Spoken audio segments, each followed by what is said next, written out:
नमस्कार, मैं संजीव चंदन। इस त्रिकाल में आपका बहुत बहुत स्वागत है। मेरे साथ हैं डॉक्टर संदीप यादव। डॉक्टर संदीप यादव दिल्ली विश्वविद्यालय में प्रोफेसर हैं। संदीप जी, आपका बहुत बहुत स्वागत है। और संदीप जी की एक और खासियत है कि ये विश्लेषक तो है ही हैं, इसके अलावा सामाजिक राजनीतिक सरोकारों, गहरे सरोकारों से जुड़े हुए। आज हम लोग बातचीत करेंगे जवाहरलाल नेहरू विश्वविद्यालय के छात्र संघ के परिणाम को लेकर। उसमें आधा से ज्यादा ग्लास भरा हुआ है, थोड़ा खाली भी है। अब जैसे देखिए, उसको भरे हुए साइड से देखिएगा तो ये कि लगातार इस बार भी पिछले 9-10 सालों से जो जेएनयू का ट्रेंड है वो लाल के पक्ष में रहा। यानी 4 सेंट्रल पैनल में से 3 सेंट्रल पैनल की सीटें लाल गठबंधन ने आईसा एआईएसए, जो बिहार के लोग जो हमारे चैनल को अक्सर देखते हैं उनके लिए बता दूं, सीपीआईएमएल का छात्र संगठन है, प्लस डीएसएफ ने परचम फहराया। लेकिन 9 साल बाद सेंट्रल पैनल में एबीवीपी की भी वापसी हुई। एबीवीपी मतलब बीजेपी का छात्र विंग नहीं, राष्ट्रीय स्वयंसेवक संघ का छात्र। बीजेपी का अपना कोई छात्र विंग नहीं, वो बाकी तो सब कथा सबको पता है। तो वो सेंट्रल पैनल में 9 साल बाद वापसी हुई है एबीवीपी की। कहानी ये भी है कि 48 काउंसिलर्स के पद हैं, सीटें हैं विभिन्न स्कूल्स में। उसमें से आधा, ये भी काफी बड़ा परफॉर्मेंस है, एबीवीपी ने आधा जीता है और बाकी आधा लेफ्ट ने जीता है। कहानी ये भी है कि जितना टेक्निकल विषय के स्कूल्स हैं, इंजीनियरिंग का स्कूल है, ये भाषा वाला जो संस्कृत का स्कूल है, एक स्कूल है अटल बिहारी वाजपेयी के नाम पे भी, वो सब एबीवीपी के खाते में गई हैं। फिर भी लेफ्ट चूंकि बटा हुआ था, इस बार इसकी कथा, इस कहानी में एक और पक्ष है कि आईसा और डीएसएफ ने साथ मिलकर के चुनाव लड़ा। एसएफआई, एआईएसएफ और सबसे महत्वपूर्ण है बिरसा अंबेडकर फुले स्टूडेंट एसोसिएशन भापसा, तो जेएनयू में ही, जिसका कोई एफिलिएशन पॉलिटिकल पार्टी से नहीं है। तो वो एसएफआई, एआईएसएफ, एसएफआई मतलब सीपीएम का छात्र विंग, एआईएसएफ मतलब सीपीआई का छात्र विंग, कार नहीं होता है वैसे, लेफ्ट के लोग मुझे गालियां दे देंगे, से संबद्ध से लगभग जुड़ा हुआ, क्योंकि किसी वो पॉलिटिकल पार्टियों का इनका अपना घोषित छात्र विंग उस तरह से नहीं, क्योंकि सबका अपना स्वतंत्र अस्तित्व भी है। तो एआईएसएफ, एसएफआई प्लस भापसा एक साथ चुनाव, लेकिन ने चुनाव लड़ा था और आईसा ने अलग, तो लेफ्ट यूनिटी खंडित थी। यहां तक कि भापसा की भी यूनिटी खंडित थी, यानी भापसा 2 धड़ों में बट गया और वो भी चुनाव अलग अलग। तो ये कुल कहानी है। उस कुल कहानी में नीतीश कुमार, बिहार के अररिया से आने वाले छात्र ने प्रेसिडेंट के तौर पे अपनी जीत दर्ज कराई। और बात जब राजनीति की हो और जाति ना हो तो ये कैसे होगा। तो जीत दर्ज करने के बाद बिहार के पत्रकारों ने भी और यूं भी, और जब चुनाव हो रहा था उस वक्त संयोग से मैं 2 दिन के लिए वहीं जेएनयू के गेस्ट हाउस में रुका हुआ था, तो थोड़ा सा तो मुझे थोड़ा भयभीत था कि लेफ्ट यूनिटी के कारण कहीं ऐसा ना हो कि एबीवीपी निकल जाए, लेकिन वो तो इन लोगों ने बचा लिया है। तो ये जो नीतीश कुमार हैं, वो मूलतः नीतीश कुमार यादव हैं। इनके पिता वित्त रहित शिक्षा नीति के तहत एक कॉलेज में पढ़ाते हैं और इनके चाचा भारतीय जनता पार्टी से अररिया के नरपतगंज से विधायक। खुद नीतीश कुमार कभी मोदी जी के प्रशंसक रहे थे, बीएचयू में रहते हुए कम से कम, लेकिन वहीं से उन्होंने इंटरव्यू में जो कहा है, इंडिया टुडे को हमारे मित्र हैं पुष्य मित्र, उनको कहा है, तो वो वहां उन्होंने कहा कि थोड़ा सा जो वहां एंटी रेप मूवमेंट हुआ था उससे ही वो सक्रिय होने लगे थे, तो उनका ट्रांसफॉर्मेशन हुआ, जेएनयू तक आते आते कंप्लीट ट्रांसफॉर्मेशन हो गया। आईसा ने उनको अपना छात्र नेता भी बना दिया। हालांकि चुटकी लेते हुए भी, थोड़ा शुभकामनाएं देते हुए भी उनके चाचा कह रहे हैं कि एक तो कह रहे हैं कि घर में कई तरह की विचारधाराएं होती हैं, लेकिन साथ में ये भी कह रहे हैं कि कन्हैया कुमार जब कांग्रेस में जा सकते हैं तो हमारा बेटा बीजेपी में, हमारा भतीजा बीजेपी में क्यों नहीं जा सकता। हालांकि मैं इस थियरी में यकीन नहीं करता, तो सरस्वती शिशु मंदिर में भी पढ़े हैं, मैं यकीन करता हूं ट्रांसफॉर्मेशन में। आरएसएस और बीजेपी के लोग बहुत देर तक विस्फोट करती हुई बुद्धि को अपने कब्जे में नहीं रख सकते। लेकिन हम लोग आधे घंटे में इन सारी चीजों पर बात करेंगे। सबसे पहले एक सवाल जो संदीप जी की ओर लेके जा रहा हूं वो बहुत ही ब्लंट है, और ब्लंट सवाल है संदीप जी कि यादव जीता कि वैचारिक विचारधारा से संपृक्त नीतीश कुमार जीता? संदीप जी। जी देखिए, दुनिया के सबसे बड़े दार्शनिकों में से एक, या एक तरह से दर्शन शास्त्र के पिता के रूप में प्लेटो को देखा जाता है। वैसे तो बहुत सारे विषयों के फादर के रूप में उनको पढ़ाया जाता है शुरुआत में। प्लेटो ने कहा था कि हम इस दुनिया में अपना शरीर नहीं विचार जीते हैं। विचार इतने महत्वपूर्ण होते हैं, विचार ही हैं जो आपको चलाते हैं। अदरवाइज आप रक्त और मांस के बने हुए लोथड़े हैं और आपका कहीं कोई खास मतलब नहीं है। तो मैं इस बात से बेसिकली सहमत हूं कि आपने जो कहा कि विचारधारा बेसिकली वही अफोर्ड कर सकता है जो मतलब जो कम से कम इस बात को समझे कि ईमानदारी क्या होती है, वैचारिक संवेदनशीलता क्या होती है और विचार क्यों महत्वपूर्ण है। आपने जिक्र किया सरस्वती शिशु मंदिर का, तो सरस्वती शिशु मंदिर से मैं भी 5वीं तक पढ़ा हूँ, क्योंकि आसपास में पढ़ा इसलिए क्योंकि आसपास में वही स्कूल थे। तो सभी एक विचारधारा में के द्वारा संचालित स्कूल में पढ़ने के बावजूद भी लोग बेहतर हो जाते हैं, क्योंकि अपनी चेतना और संवेदनशीलता की वजह से। तो जो आपका सवाल था एकदम सीधा सीधा, इसका यादव जाति से कोई लेना देना नहीं है, विचारधारा का मामला है। और नीतीश जरूर एक संवेदनशील व्यक्ति होंगे, क्योंकि जब मैंने बाद में अपने जीवन में व्यक्तिगत तौर पर अपनी बात बताता हूँ, जब मैंने बाद में मार्क्स को पढ़ा, बहुत बाद में पढ़ा क्योंकि बहुत किताबों की एक्सेस नहीं थी, मैं सोचता रहता था बहुत सारी चीजों के बारे में, और मेरी माँ अनपढ़ थी लेकिन वही मेरी फिलोसोफर और गाइड थी। उससे ही जो मुझे ज्ञान मिल सकता था मैं पूछता रहता था। मेरे घर में और कोई नहीं था। बचपन में मुझे याद है कि मैं छोटा बच्चा था, उसी के आसपास घूमा करता था। वो कभी गोबर पाथती रहती थी, कभी फसल काटती थी, कभी सब्जी बोती थी, कभी सब्जी काटती रहती थी, और मैं मुझे वो राजकुमार की तरह रखती थी। शायद हर माँ अपने बच्चे को उसी तरह से रखती है। तो मैं सोचता था कि इतनी असमानता क्यों है। मैं तो बहुत बचपन में सोचता था कि जिनके पास बहुत ज्यादा उनसे लेके जिनके पास कुछ नहीं है उनमें बांट दिया जाना चाहिए। बाद में मैंने जब मार्क्स को पढ़ा और देखा तो मुझे लगा कि मार्क्स तो मेरी तरह सोचता है। लेकिन बाद में पता चला कि मार्क्स एक रिवोल्यूशनरी थिंकर थे। तो मेरा कहने का मतलब है ना कि जिनमें ईमानदारी होगी, संवेदनशीलता होगी और विचारों के प्रति प्रतिबद्धता होगी, वो कभी भी बीजेपी जैसे दल में जा ही नहीं सकते हैं, क्योंकि वो जो विचारधारा है वो एक झूठ की विचारधारा है। विचारधारा है नफरत की, झूठ की, विभाजन की और अमानवीयता की। तो जो भी थोड़ा सा संवेदनशील होगा, मक्कार नहीं होगा, अच्छा होगा, वो सीधा सोचेगा। सीधा सोचने वालों की जो लाइन है वो वापसा होगी, वो लेफ्ट होगा, वो सोशलिस्ट होगा, वो इन यूनिटी में विश्वास करेगा, एकजुटता में विश्वास करेगा, और सबके उत्थान में विश्वास करेगा, समावेशीपन में विश्वास करेगा, वो विकास में विश्वास करेगा, वो प्रेम में विश्वास करेगा, सौहार्द में विश्वास करेगा, प्रगति में विश्वास करेगा, और सबके लिए एक बेहतर दुनिया का ख्वाब उसकी आंखों में चमकता रहेगा। जो बीजेपी के लोगों में ब्लैंक होता है, जो खाली होता है, उनकी आंखें जो होती हैं उनमें मक्कारी, धूर्तता और ठगने का षड्यंत्र हमेशा चलता रहता है। यही दोनों में बेसिक फर्क है। तो ऐसा नहीं है कि किसी के चाचा किसी पार्टी में है तो उनका भतीजा भी जरूरी है कि मिथिकीय कहानी याद आ रही है मुझे, हिरण्यकश्यप का बेटा प्रहलाद, पिता एक दूसरा विचारधारा का व्यक्ति था, बेटा एक दूसरी विचारधारा का व्यक्ति था। तो ये संवेदनशीलता का मामला है और ईमानदारी का मामला है।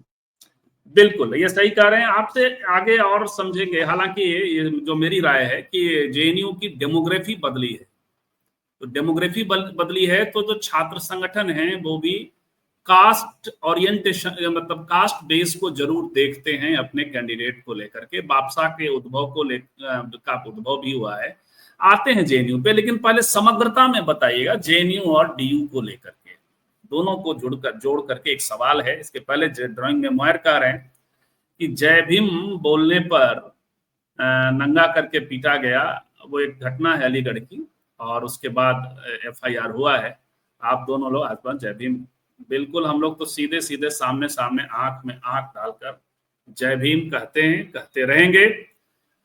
तो संदीप जी, ये जो जवाहरलाल नेहरू विश्वविद्यालय और दिल्ली विश्वविद्यालय के छात्रों ने कम से कम इस बार, जवाहरलाल नेहरू विश्वविद्यालय तो बार बार लेफ्ट यूनिटी टूटने के बावजूद भी इस बार ये महत्वपूर्ण है, ये बता दिया है कि हमें यह विचारधारा, मोदी जी की विचारधारा पसंद नहीं है।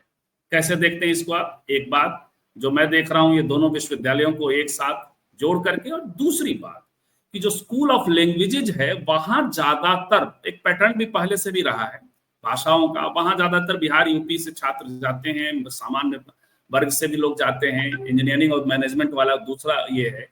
तो ये जो समूह है लगातार लेफ्ट लीनेज का समर्थक छात्र वर्ग वहां होता है। तो इसमें मैं तो आपसे जानना चाहूंगा, लोगों को बताना चाहूंगा कि क्या पॉलिटिक्स काम करता है। संदीप जी, आपके दोनों सवाल बहुत ही महत्वपूर्ण है। पहले मैं ड्राइंग मेमोरी जी के उस कमेंट को, जय भीम वाले मामले पे मैंने ट्विटर पे कल मैंने एक्स पे एक ट्वीट लिखा, उसको 1,500 लोगों ने लाइक किया, लेकिन 150 लोगों ने मुझे गाली भी दिया। उन्होंने कहा कि यूपी पुलिस ने कहा है कि इसमें कास्ट का कोई एंगल नहीं है, लड़के ने छेड़खानी की है और इसकी वजह से ऐसा हुआ। तो मैंने कहा कि भाई छेड़खानी किया तो आप उसको, वो पलट गया।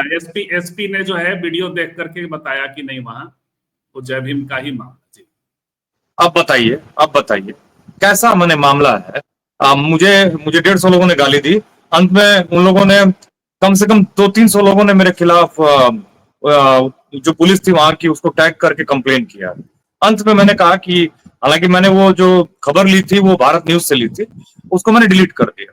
तो ये हालत है। मैं जानता था कि वही मामला है, लेकिन अब इस देश में सच को झूठ बहुत ही नॉर्मलाइज कर दिया गया है।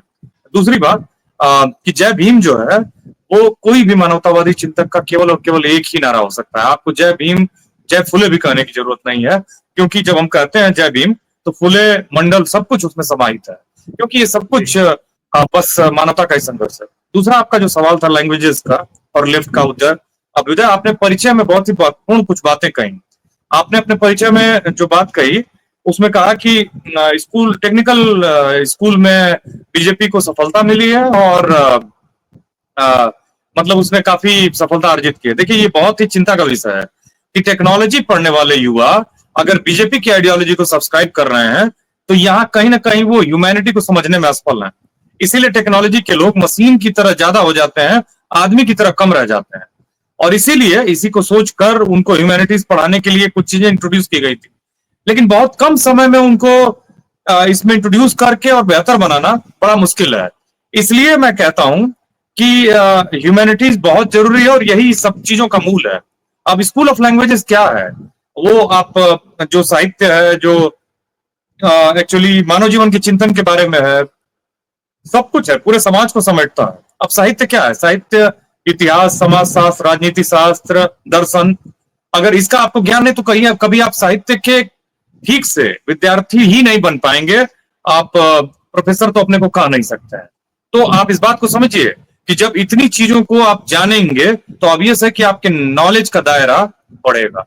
और टेक्नोलॉजी में क्या है कि आप इंफॉर्मेशन को, डेटा टाइप की चीजों को ट्रांसफर करते हैं और जो ह्यूमन लाइफ से जुड़ी हुई चीजें उसमें आप ब्लैंक होते हैं, उसमें आप सीधे मतलब एक तरह से उनसे आपका कोई वास्ता नहीं होता है। तो ये एक बहुत बड़ी क्राइसिस है।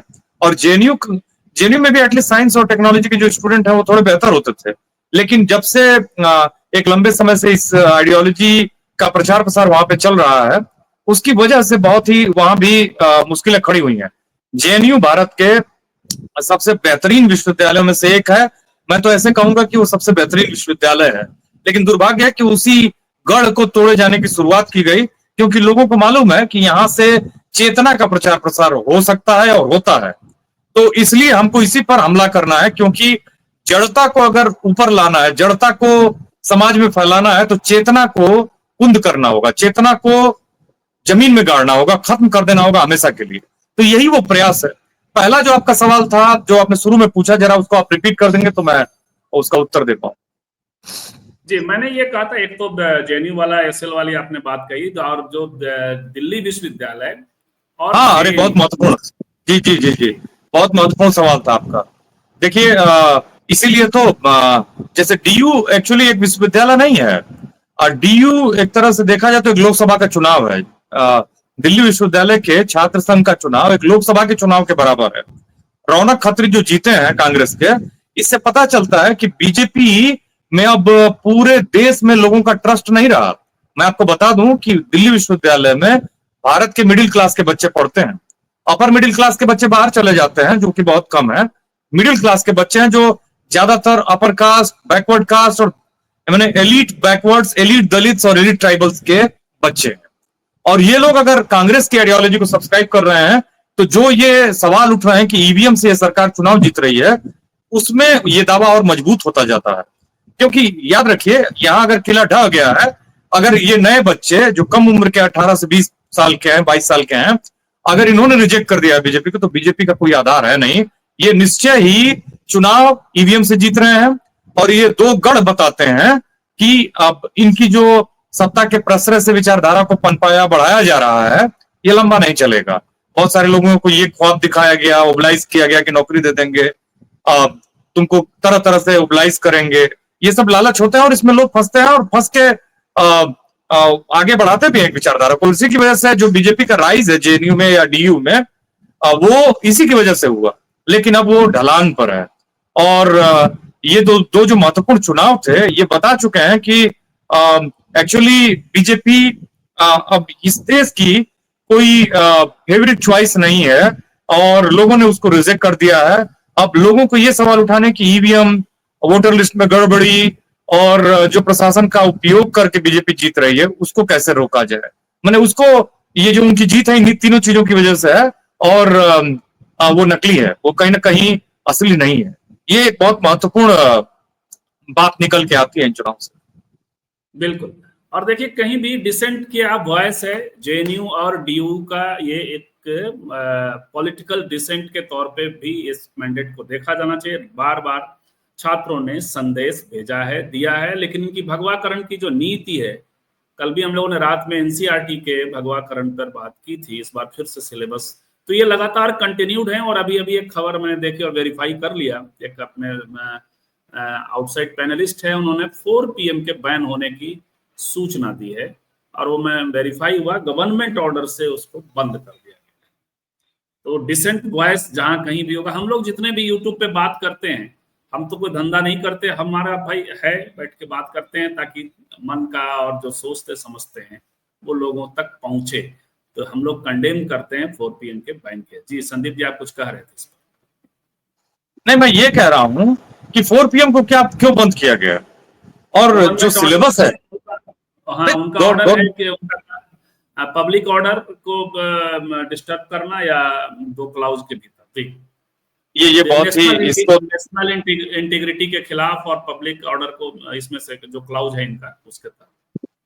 मालूम है, कल नेशनल क्षमा करिएगा, जो 4 PM के संपादक हैं संजय शर्मा जी ने ईडी में उन्होंने ट्विटर पे कमेंट किया था कि मेहुल चौकसी, नीरव मोदी और छगन भुजबल जी की फाइल, जो 10 घंटे की आग लगी ईडी ऑफिस में, वो क्यों जल गई। उन्होंने लिखा था, थोड़ा सा अलंकारिक भाषा थी, उन्होंने लिखा था कि भगवा लपटों में ये फाइलें जली।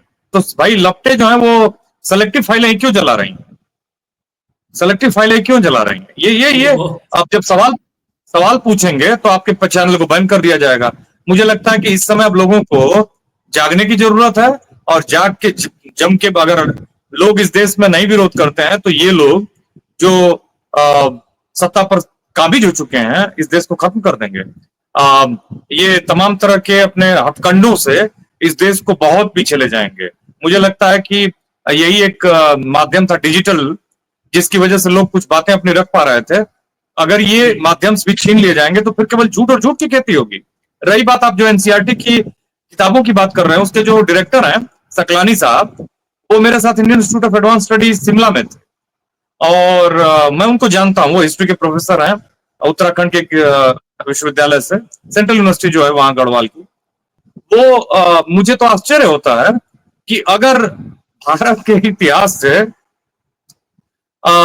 मैंने गुलाम वंश से लेके और मुगल शासन तक के इतिहास को निकाल दीजिए तो इतिहास बचेगा कहाँ?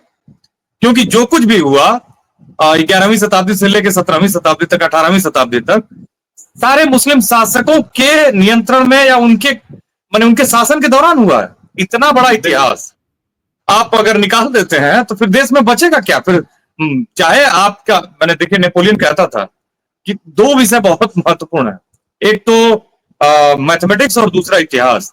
इतिहास जो है ना आपके गलतियों और अचीवमेंट्स का दस्तावेज है, और अगर आप उसको झुठलाते हैं तो वो आंख बंद करने की तरह है, सच्चाई से मुंह मोड़ने की तरह।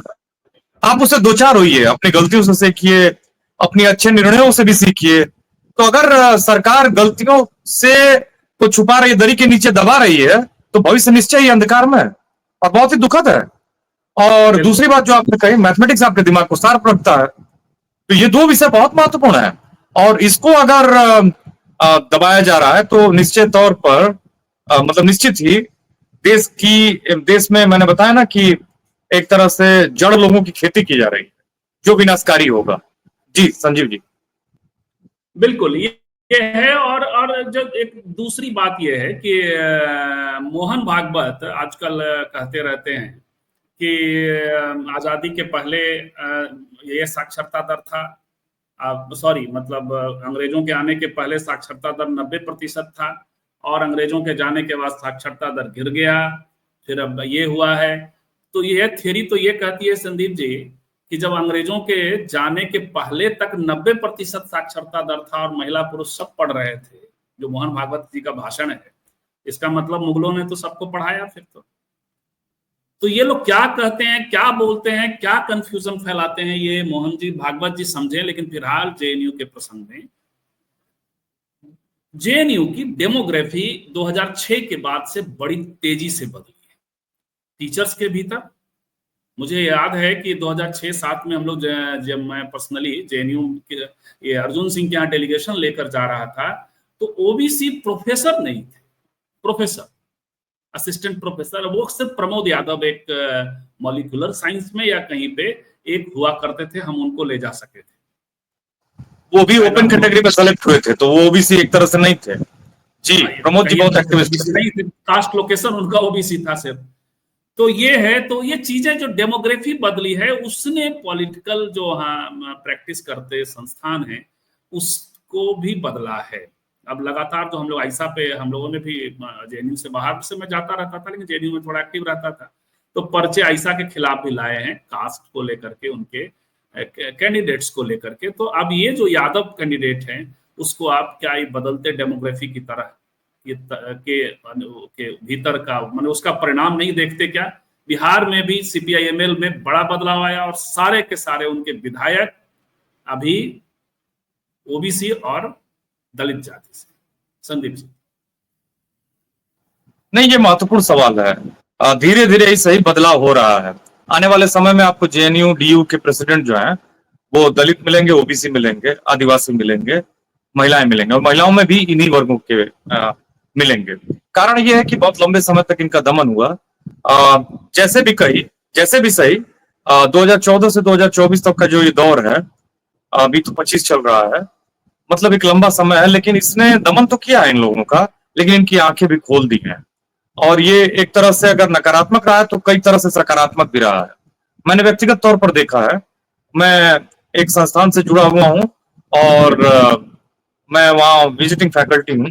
मैंने देखा है जब मैं क्लासरूम से, बड़े क्लासरूम्स होते हैं उसमें, और एलिट संस्थान है वो भारत का, मैंने देखा कि मुसलमान जिनको बहुत दबाया गया उनके बच्चे खूब पढ़ रहे हैं। मैंने देखा इग्नू में जो सेंटर्स हैं उसमें भी मैंने देखा कि जो लड़कियां हैं मैं इंग्लिश कर रही हैं उसमें सबसे ज्यादा मुस्लिम लड़कियां हैं, मुस्लिम लड़के हैं। एक्चुअली जब ये दमन शुरू हुआ तो उनके पास कोई विकल्प था नहीं, जमीनें हैं नहीं, और प्रधानमंत्री खुद कह रहे हैं कि वो पच्चर जोड़ते हैं, तो ऐसी स्थिति में उनके पास विकल्प था नहीं, तो उन्होंने अपनी सारी एनर्जी को पॉजिटिव दिशा में मोड़ दिया है। और ये एक तरह का सकारात्मक परिवर्तन ला रहा है उनके जीवन में और उनके लिए। तो ये समझिए कि एक अगर दमन का दौर है, लूट का दौर है संसाधनों के, तो दूसरा दौर ये भी है कि ये लोग बहुत अवेयर हुए हैं। खास करके जिस तरह से फुले मूवी के प्रति लोगों में एक अवेयरनेस जगी है, उससे जो विचारों का दोबारा उनके जीवन में संचार हुआ है महात्मा फुले के, ये सब बहुत महत्वपूर्ण है। और एक लगातार सरकार सिखा रही है, जैसे उत्तर प्रदेश का उदाहरण लीजिए, तो करणी सेना जो कर रही है उससे दलित समाज में भी एक मैसेज गया है, ओबीसी में भी एक मैसेज गया है कि एक राज्यसभा सांसद, सोचिए इस देश में कितने सांसद होंगे, राज्यसभा लोकसभा मिला के 750 800, इतने सांसद मैंने 145 करोड़ की आबादी में से एक सांसद को ये लोग किस तरह से बेइज्जत कर रहे हैं। उनके घर के आसपास हमला हुआ, फिर सड़क पे जाते हुए टायर से हमला हुआ। उपेंद्र राणा सामने आके वीडियो रिलीज कर रहा है, छोटे मोटे धाराओं में लोगों पर एफआईआर हुए, फिर उनको छोड़ दिया गया। सोचिए क्या जातिवाद का चरम है। पूरे उत्तर प्रदेश में माने मनु युग में भी इस तरह का जातिवाद नहीं रहा होगा जिस तरह का जातिवाद है। 69,000 टीचर्स की भर्ती में जिस तरह से 6,000 से ऊपर एससी और ओबीसी लड़कों की नौकरियां लूट ली गई हैं, वही नहीं, हर बड़ी पोस्ट पर, महत्वपूर्ण पोस्ट पर केवल और केवल एक जाति जिसकी आबादी 3% है, 2.5% है, लोग नहीं जानते हैं, लेकिन उनका जो रिप्रेजेंटेशन है। अखिलेश यादव ने तो आंकड़े दिए, मैंने इलाहाबाद के थानों के आंकड़े दिए जिसपे बवाल मचा। उन्होंने कहा कि सिंह भाई कितने हैं, पीडीए कितना है, उन्होंने एक शब्द गढ़ा है पीडीए, जो बहुजन है, जो वंचित है, वो कितने हैं, उनका कहीं अत्ते पता नहीं है। तो लोगों को ये समझ में आ रहा है क्योंकि उनको कुछ मिल नहीं रहा है, उनको जो मिलना चाहिए संविधान से। अब तक कांग्रेस की सरकार में भी कम से कम ये दमन नहीं था, तो जो दमन है उसने सिखाया है। और जो आपने सवाल पूछा कि ये जो डेमोग्राफी बदल रही है, ये बहुत महत्वपूर्ण है। ये तो अभी शुरुआत है, ये और बदलेगी। और जैसे 1990 में मंडल लगा या अवेयरनेस आई, तो 1990 के आसपास सारी पार्टियां बनी थी पिछड़ों की, और लोकसभा में 20-22% ओबीसी लोग पहुंचे।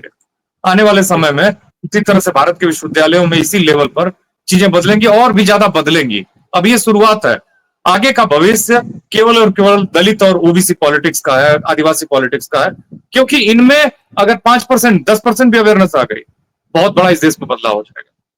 जी, अब बातचीत के आखिरी दौर में प्रवेश कर रहे हैं और ये समझना चाह रहे हैं आपसे कि ये क्या था, लेफ्ट क्यों एक साथ नहीं लड़ पाया। क्या ये लेफ्ट का कॉन्फिडेंस बताता है? जब आप कॉन्फिडेंस में होते हैं आपस में, तो आप इस तरह के फाइट कर लिया करते हैं, एक तरह का फ्रेंडली फाइट। या और इसका परिणाम आपने देखा कि 9 सालों बाद सेंट्रल पैनल में एबीवीपी की वापसी हुई है और महत्वपूर्ण पोस्ट पर वापसी हुई है, जनरल सेक्रेटरी के शायद पोस्ट पे, और इसके अलावा 24 काउंसिलर उनके स्कूल्स में जीत गए। संदीप जी, ये इस एपिसोड का सबसे महत्वपूर्ण सवाल है, क्योंकि राम और वाम, देखिए एक्चुअली इमरजेंस क्यों हुआ, वापसा क्यों आई जेएनयू में। एक्चुअली जो वाम की विचारधारा है वो बहुत ही इमोशनल विचारधारा है, लेकिन भारत एक जातिवादी देश है। वो एक समाजवादी चिंतक थे, वो कहा करते थे कि कास्ट एक इंश्योरेंस पॉलिसी की तरह है जो बिना प्रीमियम के रिटर्न देती है। जो लेफ्ट के तथाकथित जिनके ऊपर जिम्मेदारियां थी कि वो बदलाव ले आए, वो ईमानदार नहीं थे। देखिए मैं डीयू में बताता हूं, जब लेफ्ट को मौका था कि वो लोगों के अपॉइंटमेंट करे, तो वो इस बहुजन समाज को लेकर बड़ा ईर्ष्यालु था। लीडरशिप बात तो करते हैं गरीबों की विचारधारा की, लेकिन उन्होंने कायदे से उत्थान होने नहीं दिया। सीटें अपॉइंटमेंट में खाली रह गई, उन्होंने कायदे से, क्योंकि उनमें ईमानदारी नहीं थी रिजर्वेशन को लेकर, रिप्रेजेंटेशन को लेकर। इसीलिए वापसा बनी, आरजेडी सफल हो रही है, समाजवादी पार्टी की बात हो रही है जेएनयू में। अगर वो ईमानदार होती तो लेफ्ट सबको समेट के और एक जगह रख पाती, रखती भी। वो जो कहीं ना कहीं एक जुगाड़ है और एक कहीं ना कहीं बहुत सटल एक डिस्क्रिमिनेशन है, उसकी वजह से इस तरह की पार्टियां निकल रही हैं और वो सफल हो रही हैं। धीरे धीरे आप देखेंगे कि लेफ्ट जो और सिमट जाएगा, और आगे आने वाले समय में उसने अगर लीडरशिप ट्रांसफर कर दी बहुजनों को, तब तो वो बचा रहेगा, नहीं किया तो खत्म हो जाना है। मरना उसका जरूरी है, माने जरूरी का मतलब है कि मरना तय है। जैसे आपको मैं बताऊं कि लेफ्ट किस तरह से पॉलिटिकल स्पेस में भारत के सिमट गया है, और जहां जिंदा भी है वहां कुछ लोकल हीरोज की वजह से। जैसे तमिलनाडु में लीजिए, वहां लोग कुछ जगहों पर, मदुरई के जो सांसद है वेंकटेश, वो लेखक भी हैं, साहित्य अकादमी अवार्ड विनर भी हैं और सांसद भी हैं, जीत के आए। डीएमके से गठबंधन था लेकिन जीत के आए हैं। अमरा राम है। इस तरह से जो लोग हैं भी, वो अपने व्यक्तिगत क्षमता की वजह से हैं। लेफ्ट का इस तरह से सिमटना वाकई बहुत ही दुखदायक है, लेकिन उसके कारण है जब इनके लोगों को, लेफ्ट के तथाकथित आइडियोलॉग्स को ईमानदारी से जेएनयू में अपॉइंटमेंट करना था इन बहुजन बच्चों के लिए, उनको साथ लेके गार्जियन का रोल प्ले करना था, तो उन्होंने गॉडफादर का रोल प्ले किया और उनको गुमराह किया और उनको कहीं ना कहीं गलत दिशा दिखाई, उनका शोषण किया। ईमानदार नहीं थे जिस डिग्री में उनको होना था। मैं नहीं कह रहा हूं कि उसमें सभी बेईमान थे, लेकिन जिस डिग्री में सभी को ईमानदार होना था नहीं थे, और उसकी वजह से ये पूरा एक विचारधारा जो है वो कहीं ना कहीं मैंने कहीं ना कहीं समस्या में आई, और उसका रिजल्ट है कि वो पूरी तरह से सिमट गई है। देखिए पश्चिम बंगाल में जो पार्टी पॉलिटिक्स थी, मैंने वाम जो है भीतर से राम है, तो अब इस तरह से नहीं चलेगा। ये जो मैंने बेसिकली दोहरा चरित्र है, इसको कम से कम वाम को ईमानदार चरित्र में डेवलप करना होगा, तभी जाके उस पर ट्रस्ट बिल्डअप होगा। वो जितना भी कलाबाजियां कर ले, देखिए ईमानदार विचारधारा और कलाबाजी में अंतर होता है। बीजेपी को ये सब काम चलाऊ सफलताएं मिल रही हैं, उससे कोई सीखने की जरूरत नहीं है। विचारधारा विचारधारा होती है, जुगाड़ जुगाड़ होता है। जुगाड़ की तरफ नहीं जाना है वाम को, लेफ्ट को। जी बोलिए। संदीप जी जो रेफर कर रहे हैं वेस्ट बंगाल वाला, वो ये था कि वाम राम, यानी इस बार राम को जाने दो फिर हम वाम आ जाएंगे। लेकिन वो वाम राम ने बड़ा, हालांकि उस वाम राम को भी डिफीट करते हुए लोकसभा में तो मुश्किल हुआ, थोड़ा ज्यादा बीजेपी के लोग आ गए थे, लेकिन विधानसभा में वापसी कर ली ममता बनर्जी। ये बहुत बड़ी जीत थी उनकी।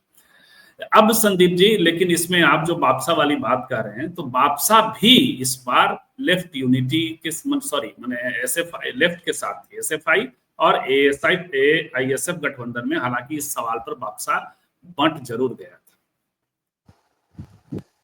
देखिए एक तो मैं ये कह रहा था कि राम और वाम वाला जो मसला है वो पूरे भारत के लेवल पे भी है, और दूसरा ये जो एक्चुअली जो ग्रुप्स बनते हैं, जो लीडरशिप वाले ग्रुप्स, चाहे वो स्टूडेंट्स के हों चाहे वो पॉलिटिकल पार्टीज के हों, देखिए होता क्या है ना कि हीरो और हीरो वर्शिप, पॉलिटिकल एस्पिरेशंस कुछ लोगों की वजह से कोई भी मूवमेंट या विचारधारा जो है ना वो दिग्भ्रमित होती है और वो कहीं ना कहीं प्रॉब्लम में पड़ जाती है। तो याद रखिए कि बहुत ही महीन लाइन है ईमानदार होने में और थोड़ा सा खराब होने में। मुझे लगता है कि एक्चुअली राजनीति जो है ना वो त्याग का मामला है, और नौजवान स्टूडेंट्स को ये समझना होगा कि अगर वो कुछ दे सकते हैं तब आए राजनीति में, और वो सोचते हैं कि हम यहाँ से लपेट के ले जाएंगे तो कुछ मिलना नहीं है, इस भाव से आएंगे तो आपको कुछ भी नहीं मिलेगा और आप बेइज्जत होके जाएंगे। तो मेरा कहने का मतलब है कि देखिए पॉलिटिकल एस्पिरेशंस में कोई बुराई नहीं है, और ये जो गुट बन रहे हैं उनमें भी कोई बुराई नहीं है, लेकिन आपको कहीं ना कहीं विचारधारा से आपका जो एम है उसके प्रति ईमानदार भी रहना होगा और पूरी सत्यनिष्ठा के साथ काम करना होगा, और तभी जाके कुछ मतलब बन पाएगा, और जो आपका उद्देश्य है वो कुछ हद तक सर्व हो पाएगा। जी जी। एक कमेंट आ रहा था कि निर्मला सीतारामन और जय जयशंकर आदि इत्यादि बीजेपी की ओर गए और मंत्री आदि, लेकिन हमेशा युवाओं के भीतर यदि व्यवस्था के प्रति ये जो आक्रोश और ये जो भगवाकरण है उसके प्रति आक्रोश है, तो उसको वेलकम किया जाना चाहिए। अब कल नीतीश कुमार कहीं चले जाए अलग बात है, कन्हैया कुमार चले ही जा रहे हैं धीरे धीरे। बड़ा हम लोग अक्सर मेंशन करते हैं भोला सिंह, सॉरी, वो भी सीपीआई से चलते हुए भाजपा तक पहुंचे। तो बाद में 40, 45, 50 तक आते आते मनुष्य अपने 3, 5, 7, 8 के गणित और पार्लियामेंट्री पॉलिटिक्स के गणित में फंस सकता है। लेकिन युवाओं के सामने यदि ज्वलंत सवाल है और उसको वो एड्रेस करना चाहते हैं और उस वक्त जिस पॉलिटिक्स का वो चुनाव करते हैं उसे देखा जाना चाहिए। मैं कंक्लूड कर रहा था, लेकिन संदीप जी कुछ कह रहे हैं। जी मैंने बस संजय जी बस ये मैं कहना चाह रहा था 1 मिनट में कि हम लोग इस बात पर उनको नहीं छोड़ सकते हैं कि पार्लियामेंट्री पॉलिटिक्स के जुगाड़ में उन्होंने विचारधारा से समझौता कर लिया, क्योंकि ये अन्याय होगा उन लोगों के प्रति जो लेफ्ट में ईमानदारी से जिन्होंने अपने जीवन को खपा दिया। तो ऐसे लोग हमको कहना होगा कि अवसरवादी हैं और धूर्त हैं, और इनको अगर इन्होंने छोड़ा है विचारधारा को तो इनको डिसोन करने की जरूरत है, इनको सम्मान मत दीजिए। बिल्कुल। तो हम लोग कहते हैं किसी सूरत में, मैं जस्टिफाई नहीं कर रहा था, मैं स्थितियां बता रहा था उसमें होता है, लेकिन ये सच है कि वो धूर्त भी है, बेईमान भी है, अपने हित में निर्णय लेते चले जाते हैं। सबके अपने अपने हमारा समझने और सोचने का जो अपना एक स्तर ये है, ढर्रा है, उसमें आप कह सकते हैं कि हमारी सीमा हो सकती है। लेकिन फिर भी भोला सिंह के जाने, सीतारामन के जाने और फिर किसी नीचे से आए हुए समूह के भीतर से लीडरशिप के जाने के भी थोड़े से फर्क, माइन्यूट फर्क तो होते हैं, लेकिन अवसरवाद वहां भी काम कर रहा होता है। संदीप जी, आपका बहुत बहुत धन्यवाद, आज आपने समय निकाला हमारे, आप काफी व्यस्त भी हैं, आपके एग्जाम्स के ड्यूटीज वगैरह हैं। आउटसाइड पैनलिस्ट कम से कम मर्यादा रखिए, जो लोग उधर से आप लोग कमेंट करते हैं, मैं समझता हूँ बहुत सारा खेल, आपके छद नामों को भी समझता हूँ, आपके बार बार ब्लॉक किए जाने के बाद वापस आने को भी समझता हूँ। आइए, लेकिन कायदे से बातचीत करिए, रखिए। आप सबको बहुत बहुत धन्यवाद, फिर मिलते हैं कल 11:10 पर। नमस्कार।